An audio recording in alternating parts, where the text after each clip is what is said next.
What's up and welcome to some more Melvor Idle. This is not part of a series. This is just a basic standalone video, if you will. If you're curious what 1 year of an idle game, or I guess this idle game looks like, this is the video. This is my standard account. This is the one that I started on actually November 25th of 2020. So it's just shy of a year by a little bit. But we're sitting there waiting on the beta version of 1.0 to hit, which hits in a matter of hours, I guess. So I thought I'd make this video and show off my account.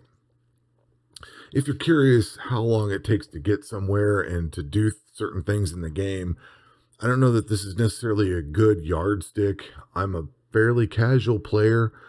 Things have changed in the game over this last year also. Like, we've added agility and summoning, and we've added like this art of control. There was 3 or 4 skills that got added, 3 or 4 interval reduction things that got added. And there was, we've had a cooking rework, a thieving rework.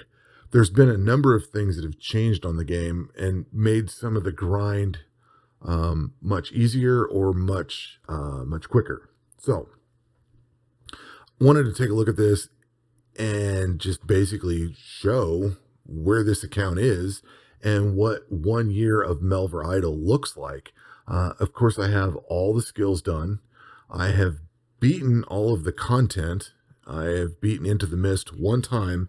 So I've got, there's 3 different books for the story. I think you get 1 from beating the volcano, you get 1 from beating the fire god dungeon, and then you get the final one for beating Into the Mist. Now, from what I understand, you need to beat Into the Mist 5 times to get the pet. And I've only beat it once. But once you do beat the game, you get this slot opened up here, this passive slot, which means that you can equip something like 2 rings. If it says passive in the name, so like say I go into my bank here, find something here that says passive, like this one says passive. So I'm not sure if you get magic damage bonus if you equip it in the ring, and then passively it gives you hit point regen. I'm not sure if that's how that's supposed to be read, because most of the ones I've seen say passive up here, and that's what it does. So some of these can't go into passive, but then some of these can. Did I hit the right one? I did. So passively I could equip this and it automatically buries the bones for prayer points for whatever I'm fighting. The problem with some of this is as you get further into the game, a lot of this stuff becomes moot because you're already got, you can already fish up a bunch of prayer points, and, some of these items become redundant. Because this is a standard account and there's no limitations on your skills or your bank slots, I kept a lot of the gear that I got just because I wanted to pull it out. Maybe I wanted to try this thing and see at a later date how it worked or something. Or I just had some extras. If you die, you sometimes lose something. You don't always lose things, but sometimes you do. So I have extras of everything in case like this amulet is a ridiculous grind to get, because you got to get a ton of different amulets, like 200 of each of these 6 amulets, I think 6 or 8 of these. You have to get 100 of them, upgrade twice. That's 200 to get this version of it. And then you've got these 6 or 8 plus the amulet of torture and the amulet of fury to make this thing. You have to get all this, and it's a long grind. You got to fight a lot of different creatures to get it. And then you get this thing, which is a cool amulet, but God, if you lose it, man, that thing's gone. I think this is probably the worst grind in the game, I think. But you don't want to lose your signet ring either. I don't know. There's a lot of different things that suck to lose, but this and the signet ring are probably the top 2. But I have the Cape of all skills because I have all 99 skills. I am working towards completion right now, and I mean completion. 100% mastery on everything. Let me upgrade this stuff real quick. So I've worked my way through wood cutting. This is done. I have all the mastery. Fishing is done. Fire making is done. And cooking is done. No, cooking is not done. I take that back. I need to go back and do that. Huh, good to know. I did not realize I thought I had that one done. I can't even say I had it done before the rework either. So I need to go back and do that. Mining is mostly done. I have a few of these to do. I was doing a bunch of mining, and then I thought I was looking at things. I want to see big number go bigger, faster, and I was looking at my completion log. So I have all the skills, I have all the items, killed all the monsters, and I'm mostly done with the pets.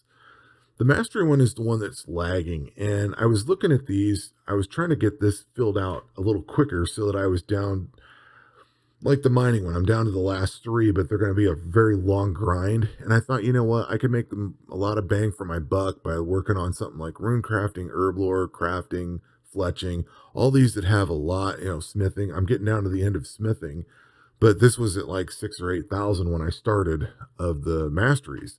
So I thought, you know what, I could get a lot of these knocked out really quickly, and make this number go up faster and get this thing up further.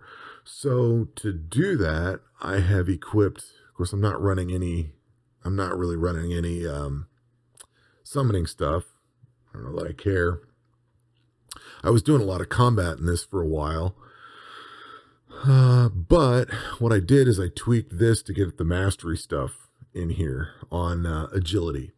So that's basically what I'm doing right now. And that kind of pulled me out of combat. So I've just kind of let this thing sit and run.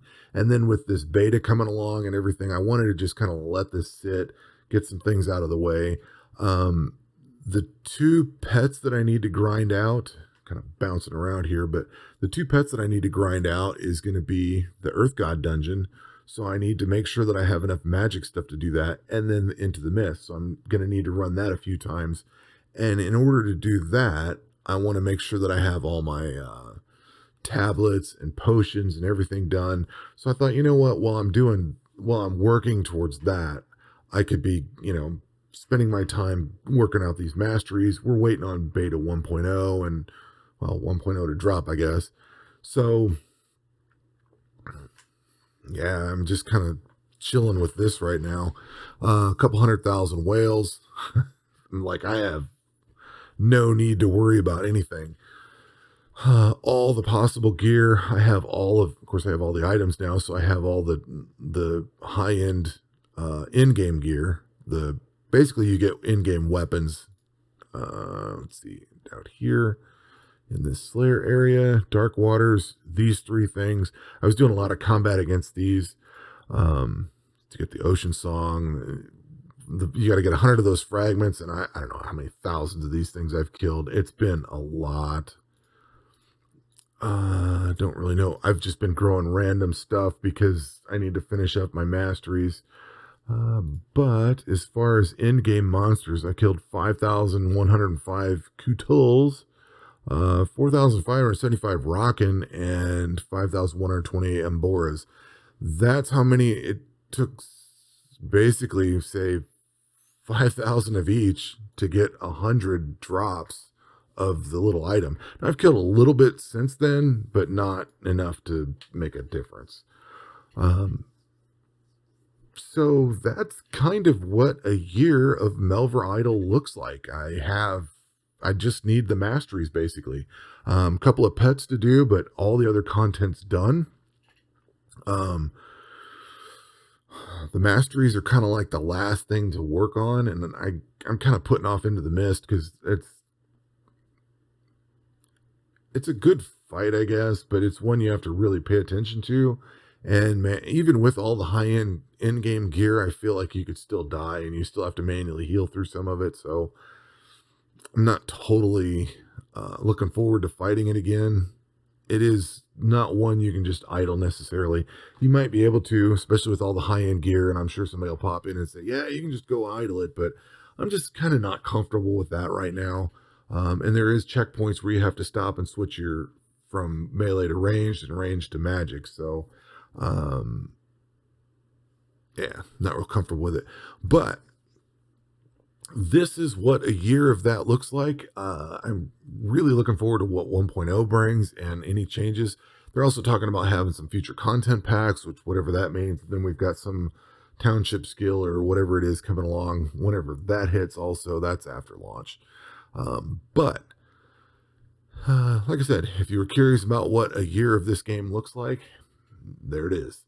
That will do it for this episode. We will catch you on the next one. Take care.